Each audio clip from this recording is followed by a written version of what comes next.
আসসালামু আলাইকুম ওয়া রাহমাতুল্লাহ।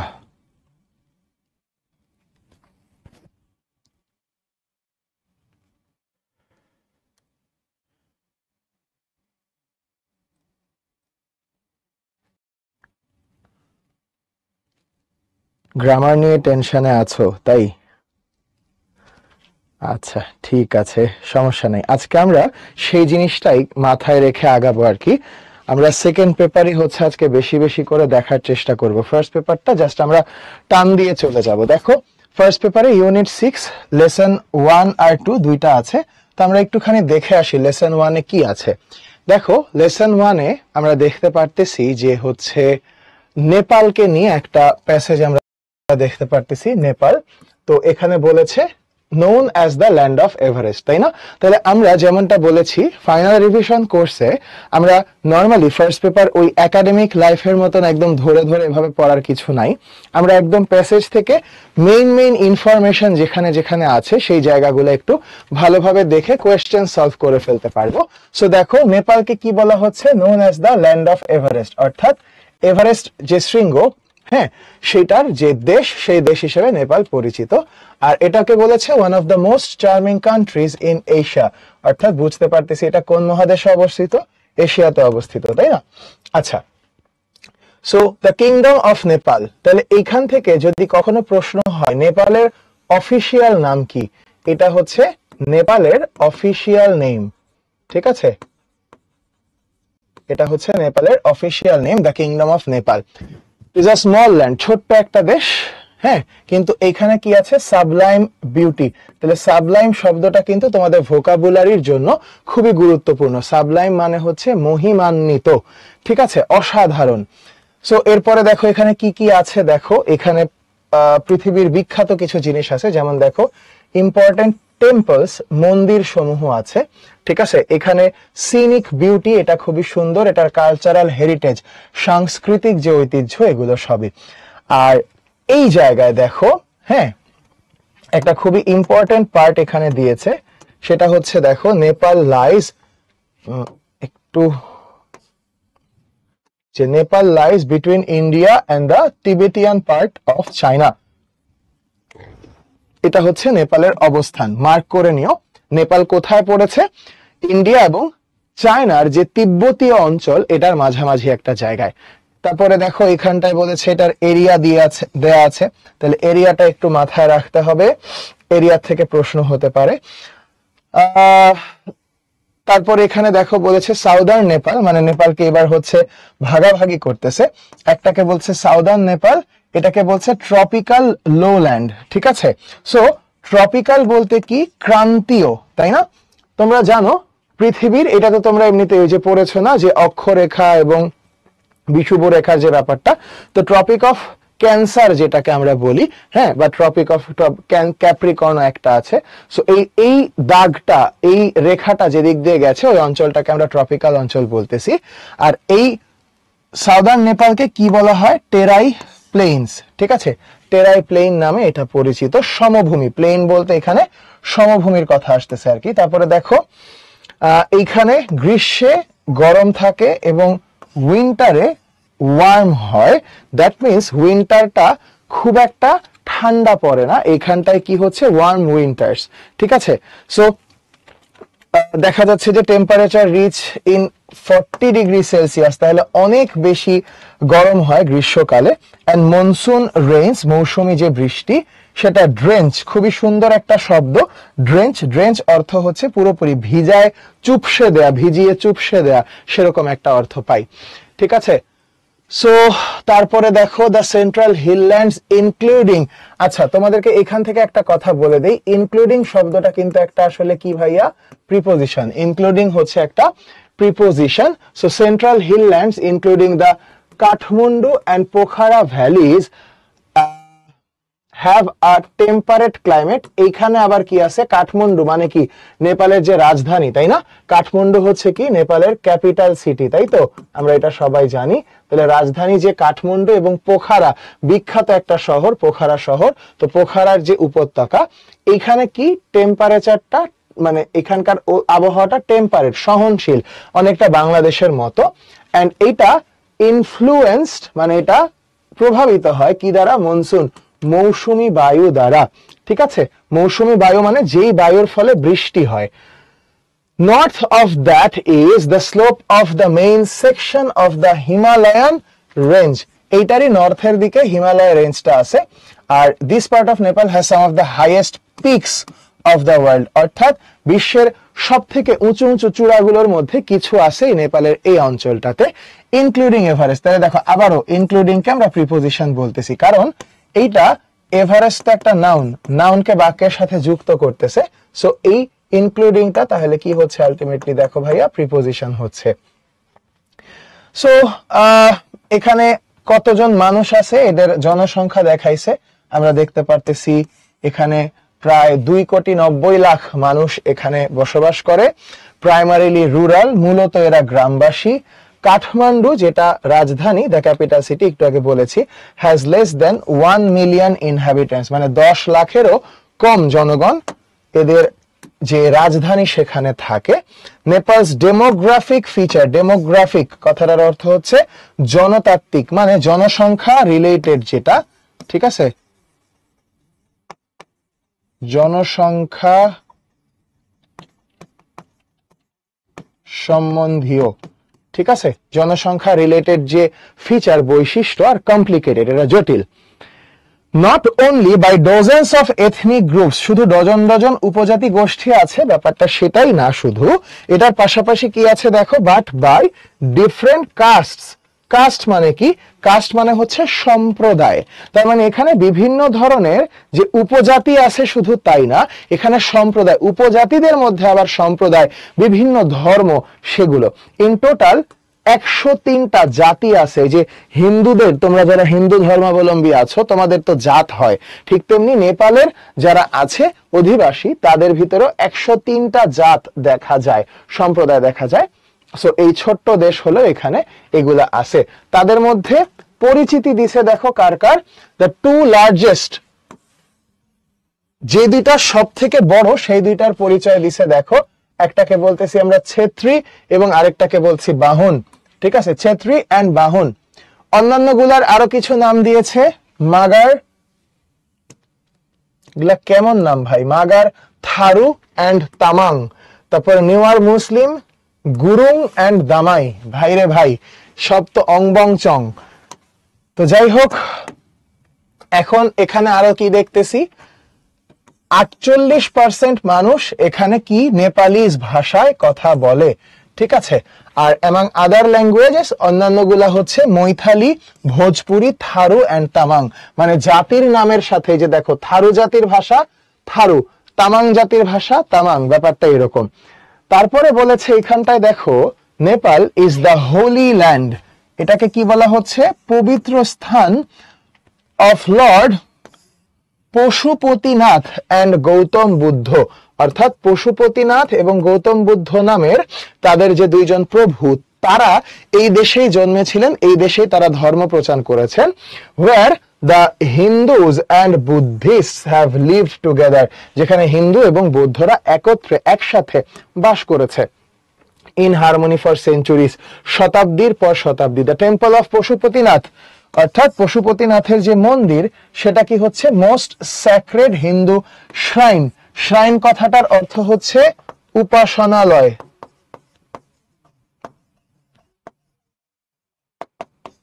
ঠিক আছে। শ্রাইন মানে হচ্ছে উপাসনালয়।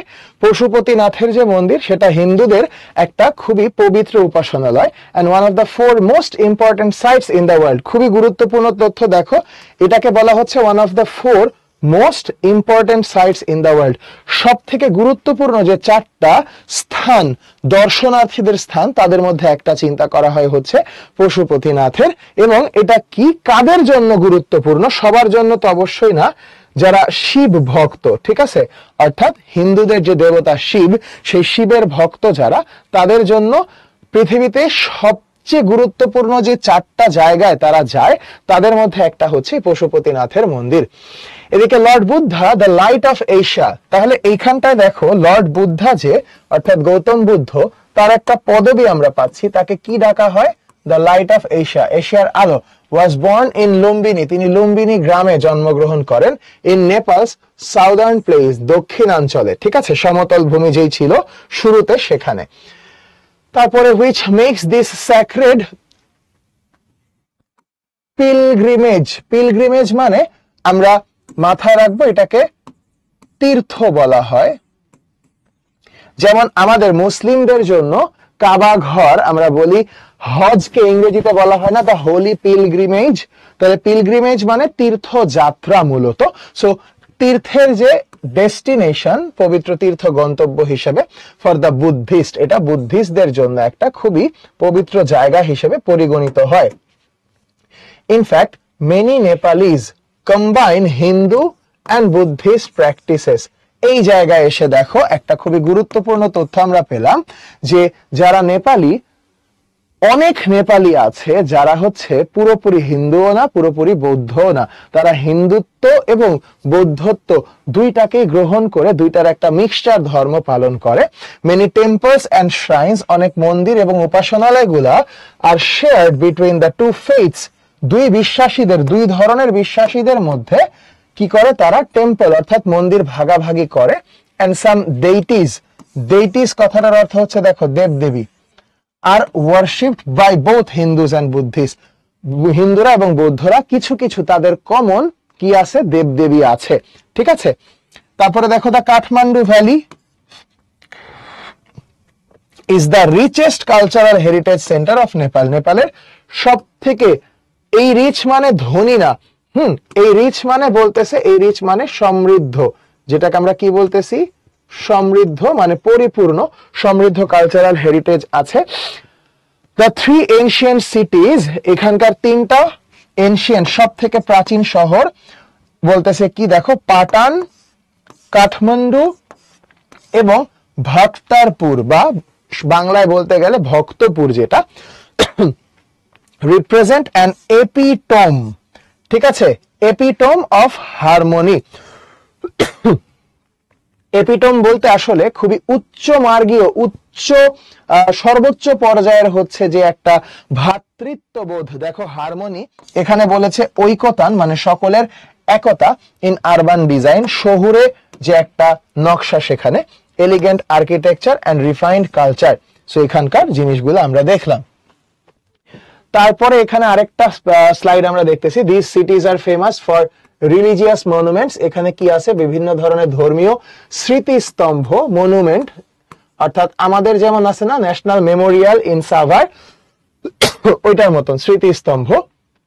আনইকুয়ালড in the world, the 7 monument zone, একটা গুরুত্বপূর্ণ জিনিস আমরা পাচ্ছি, দ্য 7 মনুমেন্ট জোন, 7টা সমাধি স্তম্ভের যে অঞ্চল situated within the valley have been named as world heritage sites by UNESCO.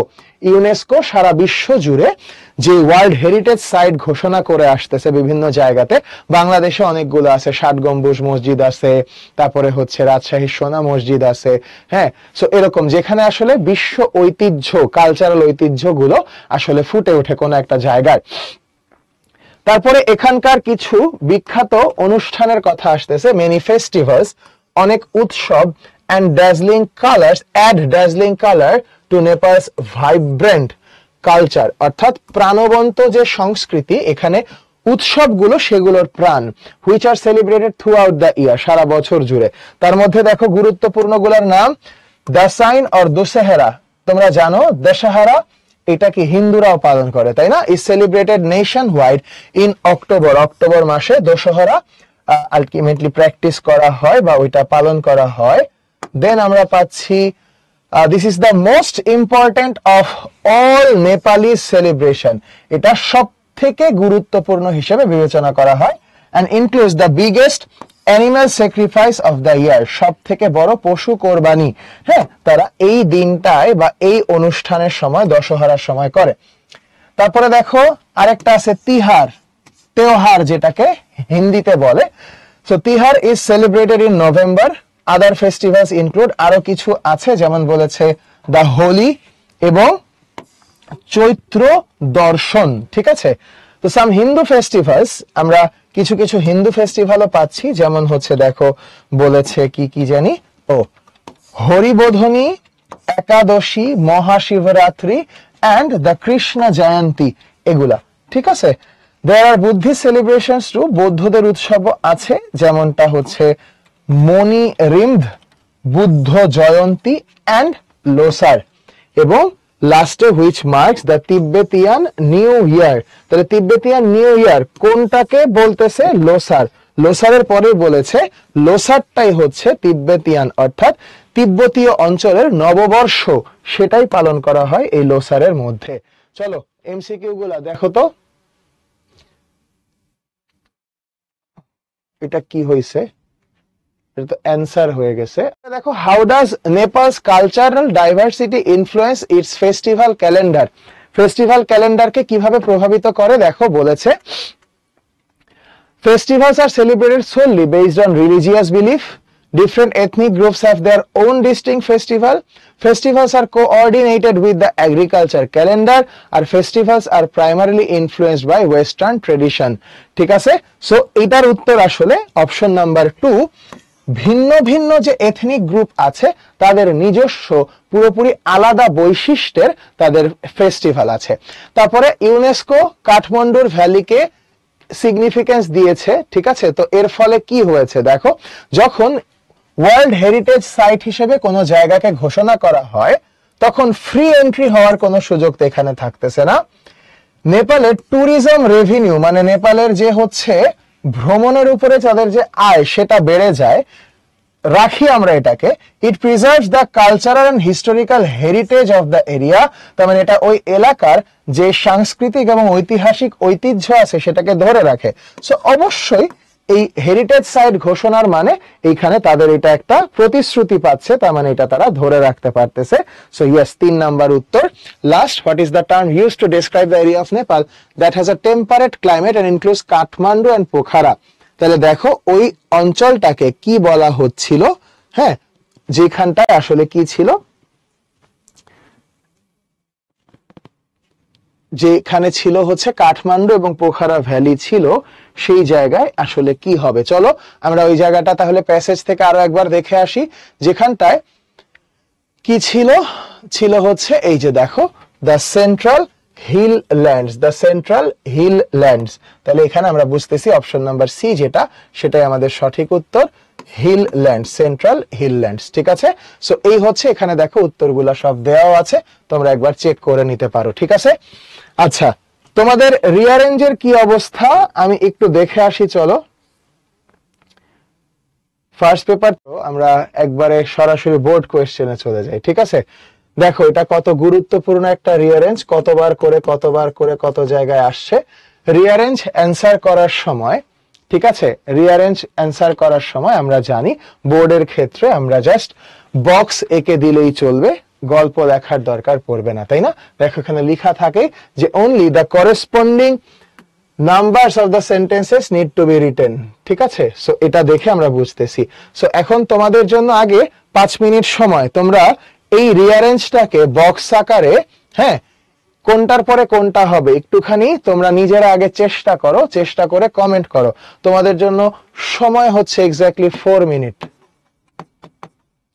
4 minute সময়ের মধ্যে এটাকে সলভ করার চেষ্টা করো, দেন আমি তোমাদের সাথে রিয়ারেঞ্জ নিয়ে কিছু গল্প করব। আমি আসতেছি।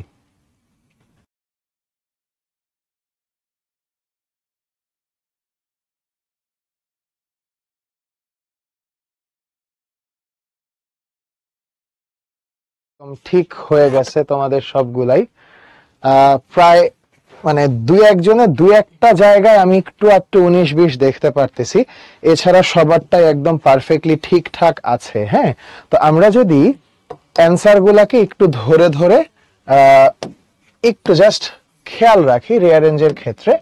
সো এইখানে বলেছে মূলত তৈমুরের যে গল্প সেটা, তাই না? তাহলে আমরা সব সময় জানি যে যে কোনো জায়গায় যে কোনো একটা রিয়ারেঞ্জের ক্ষেত্রে আমরা সাধারণত যদি কখনো কোনো ব্যক্তির জীবনী হয় শুরু থেকে শেষ পর্যন্ত, তখন আমরা সাধারণত পরিচয় দিয়ে নিয়ে আসি। কিন্তু এইখানে তৈমুরের জীবনী বর্ণিত হয় নাই, তৈমুরের জীবনের একটা ঘটনা সো তোমরা বুঝতেই পারতেছো যদি এটা একটা গল্প, তাহলে গল্প শুরু হলে অনেক ক্ষেত্রে কি একদা, কোনো এক সময়, অনেক আগের কথা, সেরকম অর্থে ওয়ান্স দিয়ে শুরু হয়। তাহলে আমাদের 1 নাম্বারটা হচ্ছে ই। তাহলে আমরা কি করতেছি, বক্স আঁকতেছি, বক্স একে আমরা কি লিখবো, বক্সের মধ্যে প্রথমটায় ই। তাহলে ই এর পরে 1 যদি ই হয় তাহলে 2 নাম্বার। আচ্ছা আমরা এভাবে না লিখে একবারে উপর নিচে আমি এখন লিখে ফেলি, জায়গা হবে না এভাবে।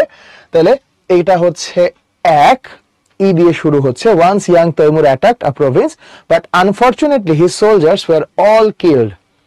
এবারটায় দেখো দ্বিতীয় নাম্বার যেটা আমরা পাচ্ছি, এই যে সবাই মারা গেল, মারা যাওয়ার পরে সে কি করছে, তাহলে পুরো এখানটায় দেখতেছি যে সে ডিসগাইজ করে ফেলেছে নিজেকে পোর ট্রাভেলার হিসেবে, ঠিক আছে। সো এইখানে এটা হচ্ছে দ্বিতীয় নাম্বার। তাহলে তার যে সোলজার ছিল সবাই তাদের মানে যেহেতু নিহত হয়ে গেছে, সাথে সাথে তাকে কি ছদ্মবেশ ধারণ করতে হয়েছে, না হলে ছদ্মবেশ ধারণ না করলে তো আসলে তাকে সবাই চিনে ফেলবে, এটাই তার ভয় ছিল, তাই তো। আচ্ছা তারপরে কি ঘটনা ঘটলো দেখো, সে কিভাবে করে জীবন চালাইতো, ভিক্ষা করে। তাহলে ভিক্ষা করে জীবন চালাইতো, তার মানে তার দুর্দশা অবশ্যই আসবে, দুর্দশার কথা আসছে জি নাম্বারে। So one day he became very hungry and could not get anything to eat। ভিক্ষা করতে করতে একদিন প্রচন্ড ক্ষুধা লাগলো, কিন্তু খাবার কিছুই সে পেল না, তাই না। আচ্ছা আচ্ছা আমি একটা প্রশ্ন করেছো, উত্তর দিচ্ছি আমি, যে সবগুলা ঠিক হলো, মাঝখানের একটা দুইটা মুবাশির বোধহয় বলেছো, আমি বলতেছি, ঠিক আছে কি হবে বলতেছি। যারা যারা স্ক্রিন ঘোলা দেখতেছো বা ঝামেলা হচ্ছে, সার্ভার চেঞ্জ করে নাও। তোমাদেরকে প্রায় প্রতিদিনই এই কথাটা বলা হয়, সার্ভার চেঞ্জ করলেই সমস্যার সমাধান হয়ে যাবে। তারপরে তার তো ক্ষুধা লাগছে, ক্ষুধা লাগার পর ঘুরতে ঘুরতে সে কি হয়েছে, সে একটা বাসায়, he came to a house and asked an old woman to give him something to eat, কিছু খাবার দেওয়ার জন্য বলেছে, তাই না। হ্যাঁ, সো এরপরটা কি হলো, খাবার যখন চাইলো তখন মহিলাটার কি হয়েছে, তাকে দেখে মায়া হয়েছে, তাহলে তার জন্য এই যে দেখো ফেল্ট পিটি, দুঃখ প্রকাশ করেছে, কুইকলি তাকে ফুল ডিশ, 1 ডিশ ভর্তি তাকে খাবার দেয়া হয়েছে, তাই না। আচ্ছা তারপরে যখন খাবার তাকে দেয়া হইলো, সে তখন খাবার নিয়ে কিছু একটা করছে, এই যে দেখো এখানটা এসে 6 নম্বরে আমরা পাইছি, he hurriedly dug his fingers right at the middle of the dish. খাবারের মাঝখান থেকে সে খাওয়া শুরু করেছে, ঠিক আছে। মাঝখান থেকে খাইতে দেখে খাবার গরম যেহেতু, তাহলে বলতেছে খাবার ছিল অনেক গরম, এবং মাঝখান থেকে খাবার, তরকারি সাধারণত মাঝখানে দেয়া হয়, ফলে তার হাত পুড়ে গেছে। খুবই আজগুবি মার্কা একটা গল্প, গল্পের আগামাথা কিচ্ছু নাই। হ্যাঁ, তো যেটা হয়েছে আসলে যখন রিভাইজড সিলেবাস হয়, হ্যাঁ তখন এই ভেজালটা ঘটে। তো শর্ট সিলেবাসে ছিল তো, যে কারণে দেখো যখন মাত্র 8টা, যদি এটা 10টা হইতো বা ধরো বেশি হইতো, তখন গল্পটা পুরোটা তুলে দেয়া যাইতো। সো যেটা তোমরা বললা যে ধরো ভাইয়া আমার সবগুলা ঠিক আছে, সিরিয়াল আমি সব ঠিক রাখছি, মাঝখানের 2-3টা উল্টা পাল্টা হয়ে গেছে, তাহলে মাঝখানের যে 2-3টা, ওই 2-3টার জন্যই তোমার নাম্বার কাটা যাবে, এছাড়া বাকিগুলোর জন্য তুমি ফুল নাম্বার পারবা, কোনো সমস্যা নাই, ঠিক আছে। ওকে, এরপরে দেখো আরেকটা কথা, এর পরের যেটা আছে 2 নাম্বার, ঠিক আছে। এই 2 নাম্বারটা আমরা একসাথে সলভ করে ফেলবো, সবাই মিলে আসো। এবং 2 নাম্বারটা সলভ করতে গিয়ে আমরা একটা খুবই ইন্টারেস্টিং ব্যাপার বোঝার চেষ্টা করব, যে আসলে তোমরা এক বিন্দু, প্রভিন্স, প্রভিন্স মানে হচ্ছে রাজ্য ভাইয়া, প্রভিন্স মানে হচ্ছে রাজ্য। আচ্ছা তো যেটা বলতেছিলাম, তোমরা একটা কথা মনে রেখো, তোমাদের স্কুল বা ধরো যখন কলেজে উঠবা, স্কুল কলেজের টিচাররা রিঅ্যারেঞ্জের ক্ষেত্রে অযথাই অনেক বেশি প্রেসার ক্রিয়েট করে, যে এরকম না হলে নাম্বার পাবা না, ওরকম নাম্বার না হলে নাম্বার পাবা না। আমি তোমাদেরকে গ্যারান্টি দিয়ে একটা কথা বলতেছি, আমরা বোর্ডের টিচারদের সাথে কথা বলে, মিটিং করে এই জিনিসটা জেনে শিওর হয়ে তোমাদেরকে বলতেছি, বোর্ডে রিঅ্যারেঞ্জের একাধিক উত্তর গ্রহণযোগ্য হবে। যেমন আমরা এই যে এখন গল্পটা পড়তে যাচ্ছি, বা এই যে একটা আমরা জিনিস সলভ করব, এখানে যেই আমরা দেখব যে এই গল্পে আমরা চাইলে, যদি তুমি দেখো একাধিক উত্তর গ্রহণযোগ্য বলতে আসলে কি, তুমি খালি খেয়াল রাখবা জন্মের আগে মৃত্যু দিয়ে দিও না। তারপরে কথার কথা, মানে আমাদের রিঅ্যারেঞ্জের মধ্যে কোথায় জন্মগ্রহণ করছে সেটাও দেয়া আছে, আবার সে কোথা থেকে পড়াশোনা করছে সেটাও দেয়া আছে। তো এখন তুমি জন্মগ্রহণ করছে সে কথা না বলে তুমি সরাসরি চলে গেলা পড়াশোনার কথায়, এক্ষেত্রে তোমার নম্বর অবশ্যই কাটা যাবে। কিন্তু মনে করো এরকম দুইটা লাইন আছে যে ধরো বলা হয়েছে রবীন্দ্রনাথ ঠাকুরের কথা বাদ দাও, উনি তো সবকিছু নিয়ে লিখছে, ধরো যে কোনো একজন কবি বা সাহিত্যিক, তার ব্যাপারে এরকম বলা আছে যে অমুক সাহিত্যিক অমুকের নাম পরিচয় দিয়ে বলল তিনি মূলত উপন্যাস লিখতেন। আরেকটা লাইনে বলা আছে উপন্যাস ছাড়া তিনি সাহিত্যের অন্যান্য শাখাতেও বিচরণ করেছেন। এখন কেউ যদি চায় এটাকে দুই ভাবেই তো সাজাইতে পারে। একজন বলল তিনি উপন্যাস ছাড়াও সাহিত্যের প্রায় সকল শাখায় বিচরণ করেছেন, কিন্তু তিনি মূলত উপন্যাস লিখতেন। এইটা বললে যে কথা, আবার যদি বলা হয় তিনি উপন্যাস লিখতেন, তিনি মূলত উপন্যাস লিখতেন কিন্তু উপন্যাস ছাড়াও অন্যান্য সাহিত্যের শাখায়ও তিনি বিচরণ করেছেন, এইটায় দেখো কোনো ধারাবাহিকতা নষ্ট হয় না। সুতরাং রিঅ্যারেঞ্জের ক্ষেত্রে তুমি দুশ্চিন্তা করো না, তুমি সাধারণ সালের সিকোয়েন্স বা ঘটনার পরিক্রমা যদি ঠিক থাকে সেক্ষেত্রে এরকম একটা দুইটা লাইন উলট পালট হলে তোমার নম্বর কাটা যাওয়ার সম্ভাবনা তুলনামূলক অনেক কম।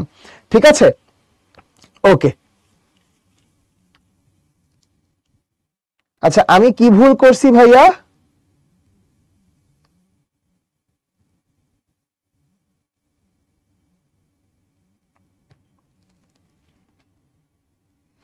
আগেরটায় আমি কি ভুল করেছি? ই দেন বি, তারপরে কি জি ডি, তারপরে কি দেখো এ, তারপরে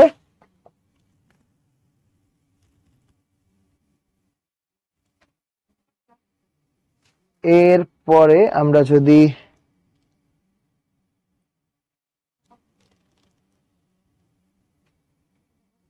আচ্ছা বুঝতে পারছি। সো এইখানটাতেও সেম ঘটনা, একদম সেম ঘটনা, আমি বুঝতে পারছি, বললাম না? সো তুমি বলছো old woman felt pity for him and quickly gave Taimur a full dish of food। এখন খাবার পাওয়ার সাথে সাথে তৈমুর কি করছে? হাত দিছে খাবারের মধ্যে। এইটা বলা যে কথা, আবার যদি তুমি আগে বলে নাও খাবারটা কেমন ছিল, তার মানে 5-এর পরে কেউ যদি এইটাকে 6 বলে এইটাকে 7 বলে কোনো অসুবিধা নাই, দুইটাই 100% গ্রহণযোগ্য। ধরো তুমি গল্প বলতেছো, বৃদ্ধ মহিলা তাকে দেখে দুঃখ প্রকাশ করলেন এবং তার জন্য খাবার নিয়ে আসলেন। খাবার ছিল গরম, তৈমুর খাবার পাওয়ার সাথে সাথে খাবারের মাঝখানে হাত দিয়ে ফেললেন। এটা বলা যে কথা, এটা বলা আরো বেশি লজিক্যাল। ইনফ্যাক্ট মানে দুইটাই সঠিক। যদি এভাবে কেউ বলে যে বৃদ্ধা মহিলা তার প্রতি দুঃখ প্রকাশ করলেন, তাকে থালা ভর্তি খাবার দিলেন, তৈমুর খাবার পেয়ে সাথে সাথে খাবারের মাঝখানে হাত দিল, খাবার ছিল গরম তাই তার হাত পুড়ে গেল। সো দুইটার কোনোটাতেই তোমার নম্বর কাটা যাওয়ার কোনো সম্ভাবনা নাই, এটা আমি তোমাকে নিশ্চয়তা দিয়ে বলতেছি। যেমনটা আমরা পরেরটার ক্ষেত্রেও দেখবো। আসো পরেরটা তাহলে ঝটপট সলভ করি। এইখানটায় আমরা সবার আগে কি দেখতে পারতেছি? আবারও ওয়ান্স শেখ সাদির জীবনের একটা ঘটনা। তাইলে once Sheikh Saadi was going to Baghdad with a group of rich merchants, তাই না? তারপরে দেখো কেউ যদি এটা বলে Sheikh Saadi going to Baghdad যাচ্ছিলেন with a group of rich merchant, এরপরে তোমরা একটা ইন্টারেস্টিং জায়গা দেখো, এখানে সি আর ডি তে এমন দুইটা তথ্য দেয়া আছে যেটা তুমি আগে পরে করলে কোনো অসুবিধা নাই। কারণ আগের প্রথম যে লাইন সেখানে দুইজনের কথা আসছে, একটা হচ্ছে শেখ সাদির কথা আর একটা হচ্ছে গ্রুপ অফ রিচ মার্চেন্টদের কথা। এখন পরের লাইনে তুমি সাদি সম্পর্কেও কিছু বলতে পারো, ওই বণিকদের সম্পর্কেও কিছু বলতে পারো। যেমন কেউ যদি বলে he had a bundle of books and some money with him, এটাকে ধরো কেউ আগে দিল, তাহলে এটা 2, তখন এটা হবে কি 3। The merchants had their goods and a lot of money. আবার কেউ যদি মনে করে না ভাইয়া আমি এমনটা দিতে চাই না, আমি দিতে চাই কি, আমি দিতে চাই আগে এইটা যে শেখ সাদি যাচ্ছিল রিচ মার্চেন্টদের সাথে, আর রিচ মার্চেন্টদের কাছে ছিল অনেক ধরনের মানে সম্পদ এবং টাকা, আর হি বলতে শেখ সাদি তার কাছে ছিল হচ্ছে বই এবং কিছু